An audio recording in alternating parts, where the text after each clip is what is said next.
មនុស្សដែលធ្វើគុណលើគេណាបងប្អូនគឺជាមនុស្សដែលមិនចេះរំលឹកគុណទាល់តែសោះគុណទាំងឡាយបងប្អូនវាคล้ายទៅជាបាត់គុណ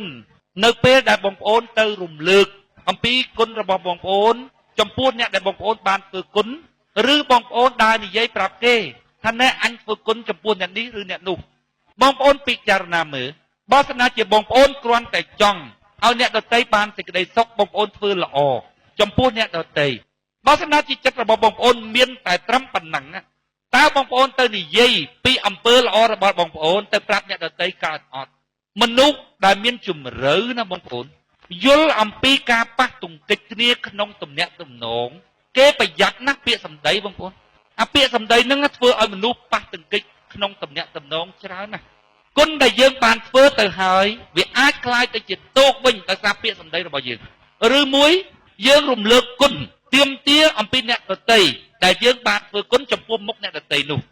ឬមួយយើងទៅនិយាយប្រាប់អ្នកដទៃមួយទៀតថាអញបានធ្វើគុណចំពោះអ្នកនេះឬអ្នកនោះបងប្អូនអាចនិយាយអញ្ចឹងបានលុះត្រាតែបងប្អូនឆ្លោះគ្នាហើយម្នាក់នោះវាធ្វើអាក្រក់ចំពោះបងប្អូនអាចនិយាយប្រាប់គេថាងាប់អញមិនដែលមានកំណត់អាក្រក់ជាមួយនឹងវាទេអញធ្លាប់ធ្វើចេះឬធ្វើចុះពេលដែលបងប្អូនឆ្លោះគ្នាហើយបងប្អូនគិតមើលបងប្អូនគួរតែនិយាយហើយប៉ុន្តែនៅពេលដែលបងប្អូនរាប់អានគ្នារឿងអីដែលបងប្អូនទៅនិយាយបងប្អូនចង់បានអីបើបងប្អូនចង់បានឲ្យគេបានសេចក្តីសុខពីទង្វើរបស់បងប្អូនបានធ្វើរួចហើយតើបងប្អូនចង់បានអីពីទង្វើរបស់បងប្អូនឬមួយបងប្អូនចង់ឲ្យគេសរសើរបងប្អូនថាបងប្អូននឹងជាមនុស្សដែលចេះធ្វើគុណចំពោះអ្នកដទៃច្រើនណាស់សម្រាប់ខ្លួនខ្ញុំផ្ទាល់បងប្អូនខ្ញុំអាចសង្កេតអំពីមនុស្សដែលធ្វើល្អចំពោះអ្នកដទៃដោយខ្លួនខ្ញុំមិនចាំបាច់បុគ្គលនោះប្រាប់ខ្ញុំទេប៉ុន្តែបើបុគ្គលនោះមានករណីយ៉ាងច្រើនដែលខ្ញុំយល់ថាមិនចាំបាច់ទាល់តែសោះប៉ុន្តែគាត់និយាយរឿងហ្នឹងប្រាប់ខ្ញុំយល់ថាមនុស្សហ្នឹងអត់ល្អទេពីព្រោះបងប្អូនណាក្នុងទំនាក់ទំនងរវាងបុគ្គលមួយនិងបុគ្គលមួយទៀតយើងមិនអាចដឹងល្អិតល្អន់អំពីទំនាក់ទំនងរវាងអ្នកទាំងពីរហ្នឹងទេប៉ុន្តែយើងអាចសង្កេតពីខាងក្រៅថាតើបុគ្គលណាល្អឬបុគ្គលណាអាក្រក់មិនមែនបុគ្គលមួយដែលចេះតែនិយាយដើមរបស់គេនឹងគឺជាបុគ្គលល្អតែរហូតទេឃើញបុគ្គលមួយទៀតមិនដែលនិយាយអាក្រក់អំពីអ្នកដទៃសោះមិនមែនមានន័យថាបុគ្គលនឹងអត់ដឹងថាអ្នកដទៃនោះអាក្រក់យ៉ាងណាទេប៉ុន្តែបុគ្គលខ្លះគាត់មិនមានទម្លាប់និយាយអំពីអ្នកដទៃចឹងតែមកទោះតែក្នុងករណីចាំបាច់ណាស់ទើបគាត់និយាយអំពីអំពើអាក្រក់របស់អ្នកដទៃនឹងអាត្រង់ចំណុចហ្នឹងដែលខ្ញុំចង់ប្រាប់ឲ្យបងប្អូនរៀនសង្កេតពីព្រោះជួនកាលរឿងខ្លះបងប្អូនមិនអាចលុបលុយក្នុងទំនាក់ទំនងរវាងអ្នកដទៃដើម្បីឲ្យដឹងការពិតថាតើក្នុងរឿងហ្នឹងតើអ្នកណាអាក្រក់ជាងអ្នកណាទេប៉ុន្តែបងប្អូនអាចសង្កេតអត្តចរិតពីខាងក្រៅបងប្អូនមើលឲ្យឆាវឲ្យតែខ្មាំងសត្រូវរបស់វាដែលវាច្បាំងឈ្នះណារួចហើយមកលុតជង្គង់ចំពោះមុខវាបែបខ្លាចបែបយកចិត្តរួចហើយនិយាយដើមមេរបស់វាណាបងប្អូនអាចឆាវអត់បាច់និយាយច្រើនទេអាចឆាវថាយកទៅត្រឡប់ចោលយកវាទៅត្រឡប់ចោលទេខ្ញុំនឹងបម្រើលោកអស់មួយជីវិតខ្ញុំនឹងធ្វើនេះធ្វើនោះដើម្បីឲ្យលោករីកចម្រើនថាអញអត់ចង់ស្ដាប់ទេអញចង់និយាយថាមនុស្សហែងវាអត់ល្អពីយូរមកហើយមិនក៏ហែងមិននិយាយដើមមេបាយឥឡូវមិនក៏ហែងនិយាយដើមមេបាយអញអត់ទាន់ចង់ស្ដាប់ថាមេរបស់ហែងខុសឬត្រូវទេអញចង់និយាយថាមនុស្សហែងនឹងវាអត់ល្អមនុស្សដែលមានជំរឿបងប្អូនគេសង្កេតអញ្ចឹងឬមនុស្សម្នាក់និយាយគេមិនស្ដាប់បុគ្គលនោះនិយាយទាំងស្រុងទេប៉ុន្តែគេប្រើក្បាលរបស់ខ្លួនគេសង្កេតរួចហើយគេវិនិច្ឆ័យខ្ញុំលើកឧទាហរណ៍ជាក់ស្ដែងពីខ្លួនខ្ញុំមួយមានមនុស្សម្នាក់នៅជាមួយខ្ញុំបងប្អូនខ្ញុំចំជាង10ឆ្នាំតាំងពីខ្ញុំស្គាល់មកមិនអាចចេះរកលុយសុំបីតែ$1បាត់វាគោះបន្ទប់ខ្ញុំពេលណាសុំតែលុយខ្ញុំអត់មានអីក្រៅអំពីសុំលុយជួនកាលគ្រាន់តែគោះវាមកមិនទាន់សុំលុយផងខ្ញុំហៅឲ្យលុយចាច់ពួកខ្ញុំដឹងថាអត់មានអីក្រៅតែពីសុំលុយទេរស់នៅជាមួយខ្ញុំ4-10ឆ្នាំសុំតែលុយខ្ញុំចាយទេរួចហើយគាត់និយាយដើមខ្ញុំប្រាប់អ្នកដទៃពួកអ្នកដទៃហ្នឹងគាត់ជឿទៅខ្ញុំគិតក្នុងចិត្តណាខ្ញុំថាគ្រាន់តែធ្វើការសម្រេចចិត្តបែបហ្នឹងភ្លាមធ្វើឲ្យអញមើលងាយអាមនុស្សដែលគាត់ស្ដាប់តែមួយចំហៀងហ្នឹងរួចហើយសម្រេចចិត្តណាមិនបាច់គិតថាតើក្នុងរឿងហ្នឹងអញខុសឬត្រូវទេប៉ុន្តែឲ្យគិតតែប៉ុណ្ណេះបានណាមិនក៏មនុស្សនឹងគិតឲ្យឃើញគួរឲ្យអញមើលងាយអញ្ចឹងមនុស្សម្នាក់នឹងនៅជាមួយអញ4-10ឆ្នាំស៊ីតបាយអញរួចហើយនិយាយដើមអញបានគិតពិចារណា កុំអាននិយាយពីរឿងថាអញល្អឬអញអាក្រក់កុំអាននិយាយឧទាហរណ៍ថាយើង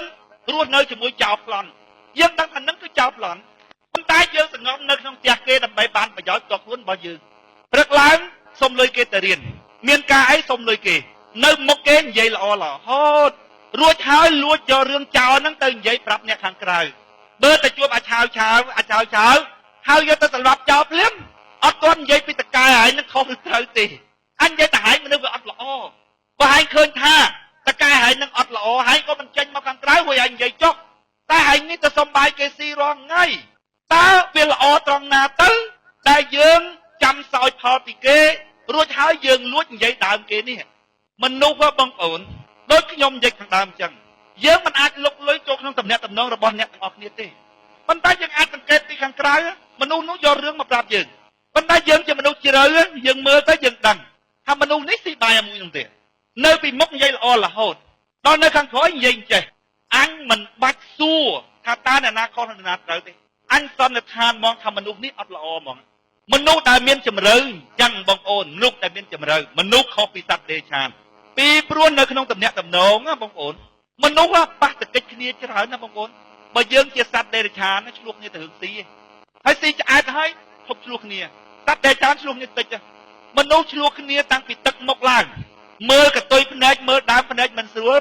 ប៉ះទង្គិចពាក្យសម្ដីមិនស្រួលឆ្លោះគ្នាមនុស្សឆ្លោះគ្នាច្រើនណាស់អ្វីបាត់តែមនុស្សមានការកែច្នៃបងប្អូនណាប៉ុន្តែដោយសារការកែច្នៃរបស់មនុស្សនេះដែរតែផែនដីអលាយឆាប់បើសិនណាជាសត្វដេរឆានរស់នៅទាំងអស់ក្នុងផែនដីនឹងផែនដីអត់ងាយលាយទេមនុស្សលើកដាក់ចុះលើកដាក់ឡើងឆ្នៃចុះឆ្នៃឡើងអលាយផែនដីតែសត្វដេរឆានគេរស់នៅនឹងដែរហើយតែគេគ្មានកំហុសអីសោះហ្នឹងអលាយផែនដីជាមួយយើងដែរដើម្បីឲ្យការកែច្នៃរបស់យើងវាមិនមានផលប៉ះពាល់បងប្អូនណារៀបនឹងហាមាត់គិត1000ដងបងប្អូនគិតឲ្យច្រើនរួចហើយចាំនិយាយមិនចាំបាច់និយាយទាំងអស់នៅអ្វីដែលយើងគិតទេគិតឃើញមិនចាំបាច់និយាយទាំងអស់នោះចេញមកទេប៉ុន្តែដាច់ខាតរាល់ពាក្យដែលយើងនិយាយចេញមកត្រូវតែគិតមកយើងមិនគោរពអ្នកដទៃទេតែយើងគោរពខ្លួនយើងថាយើងគឺជាមនុស្សអញ្ចឹងខ្ញុំលើកឧទាហរណ៍រឿងមួយទៀតអនុប្រធានយើងពេលគាត់ចេញទៅគាត់និយាយច្រើនណាថាខ្ញុំធ្វើចេះមិនត្រូវរឿងនេះគួរតែធ្វើចេះរឿងនេះគួរតែធ្វើចុះអ្នកស្ដាប់តែគ្មានជំរឿជឿទៀតណាប៉ុន្តែដល់ខ្ញុំវិញខ្ញុំសង្កេតមើលបងប្អូនបើគាត់ដឹងថាអ្នកខ្ញុំធ្វើនេះជារឿងមិនគួរទេរឿងនេះគួរតែធ្វើចេះរឿងនេះគួរតែធ្វើចេះគួរចេះបើគាត់ដឹងរឿងគួរឬមិនគួរឥឡូវយើងងាកទៅមើលសកម្មភាពរបស់គាត់វិញកុំអាចគិតពីរឿងគេថាគាត់នឹងថាគេនឹងគួរតែធ្វើចេះមិនគួរធ្វើចេះក្នុងរឿងនេះគួរតែធ្វើនេះមិនគួរធ្វើនោះឥឡូវយើងក៏លេចទៅមើលខ្លួនគាត់វិញសកម្មភាពរបស់គាត់គួរទៅតាក់ទងជាមួយនឹងពីណាទៅតាក់ទងជាមួយនឹងអជ្រឹមកុំថាតែបងប្អូនចេះគិតណាបងប្អូនបើជាបរិបទសាមញ្ញគាត់មិនទៅចេះគិតគាត់ថាអូយបើឲ្យអញមិនទៅទេអារឿងហ្នឹងទឹកមិនតំណងទឹកមិនគួរធ្វើអញ្ចឹងឃើញទេគាត់តែប៉ុណ្ណឹងយើងដឹងបាត់ថាមនុស្សនេះទៅបែងចែកថានេះគួរឬមិនគួរមិនបើខ្លួនឯងអត់ទៅដឹងរឿងគួរមិនគួរផងមនុស្សមានជំរឿបងប្អូនគាត់មកនិយាយប្រាប់ខ្ញុំថាបងគាត់និយាយប្រាប់ខ្ញុំរឿងបងឯងច្រើនណាតែខ្ញុំអត់មាត់ទេខ្ញុំចាំសង្កេតមើលដល់ខ្ញុំសង្កេតមើលគ្រាន់តែឃើញគាត់ធ្វើសកម្មភាពប៉ុណ្ណឹងបងខ្ញុំអត់ចង់ដឹងអីទាំងអស់ខ្ញុំថាបងឯងខំត្រូវហ្មងខ្ញុំអត់ចង់ដឹងខ្ញុំអត់ចង់សួរបងឯងថារឿងហ្នឹងវាមិនខ្ញុំអត់ចង់សួរបងឯងទោះបីបងឯងនិយាយប្រាប់ក៏ខ្ញុំអត់ចង់ស្ដាប់ទៀតខ្ញុំថាបងប្អូនហើយគ្រាន់តែឮពាក្យប៉ុណ្ណឹងបងប្អូនខ្ញុំនឹងនិយាយថាម៉េចឲ្យបងប្អូនយល់ពីចិត្តខ្ញុំថានេះគេទុកចិត្តខ្ញុំខ្លាំងណាខ្ញុំមិនអាចថោកទៀតមើលងាយការទុកចិត្តរបស់គេទុកចិត្តយើងគេអត់សួរយើងសោះគេជឿចិត្តទៅនឹងយើងតាមទៅបងប្អូនណាមនុស្សអញ្ចឹងដូចបោះត្រាក្នុងបេះដូងខ្ញុំមកដៃក្តៅអញ្ចឹងហឹបទៅគឺថាជាប់ទង្វើល្អរបស់គេហ្មងនឹកក្នុងចិត្តថាគេមិនមែនបងប្អូនយើងផងគេជឿទុកចិត្តយើងប៉ុណ្ណឹងយើងរឹតតែធ្វើអំពើល្អលើសមុនទៅទៀតណាកុំឲ្យគេមកច្អល់មុខយើងថាអាចឆ្កែអញទុកចិត្តហើយសម្បើមណាហើយបើគេច្អល់យើងថាយើងអាចឆ្កែអញទុកចិត្តហើយសម្បើមហើយធ្វើកំណត់ថោកទៀតអញ្ចឹងយើងនឹងតគេថាម៉េចទេបងប្អូនវាមែនណាអញ្ចឹងបានខ្ញុំនិយាយថាអ្នកខ្លះការទុកចិត្តរបស់គេហ្នឹងវាធ្វើឲ្យខ្ញុំដើររត់ទៅត្រង់ផ្លូវទៅវិញទេប៉ុន្តែខ្ញុំរឿងត្រង់ផ្លូវឬមិនត្រង់ផ្លូវខ្ញុំអត់ទៅគិតទេបងប្អូនព្រោះបេះដូងរបស់ខ្ញុំវាមិនដែលនាំខ្ញុំឲ្យទៅធ្វើរឿងខូចចឹងទេបេះដូងហ្មងចឹងបានមហាត្មគុន្ធីគាត់និយាយថាមនុស្សដែលស្អាតខាងក្នុងហើយវាអត់មានសកម្មភាពតាមផ្លូវកាយនិងវាចានឹងអាក្រក់ទេបេះដូងវាល្អហើយហ្នឹងអាប្រភពទឹកខាងក្នុងហ្នឹងវាល្អហើយបាញ់ចេញទឹកមក អត់មានអាក្រក់រួចទេបងប្អូនវាស្អាតវាស្អំវាត្រឹមវាត្រូវមិនបាច់ភ័យទេប៉ុន្តែខ្ញុំកាន់ដៃគេវិញខ្ញុំប្រាប់ថាអ្នកទុកចិត្តខ្ញុំដល់ម្លឹងគេនិយាយពីខ្ញុំប្រាប់អ្នកច្រើនហើយអ្នកអត់ទាំងសួរខ្ញុំផងអ្នកហ៊ានទុកចិត្តខ្ញុំដល់ម្លឹងខ្ញុំនឹងនិយាយថាម៉េចនោះខ្ញុំនិយាយថាខ្ញុំមិនធ្វើឲ្យអ្នកអស់សង្ឃឹមទេបើសំណាជាខ្ញុំប្រែកន្លះខុសពីអ្នកទុកចិត្តទៅវិញអ្នកជេរខ្ញុំអាឆ្កែហ្នឹងសមហ្មងខ្ញុំនឹងមានពាក្យអីតហ្មងវាធ្វើឲ្យយើងរឹតតែប្រយ័ត្នទៅទៀតណាបងប្អូន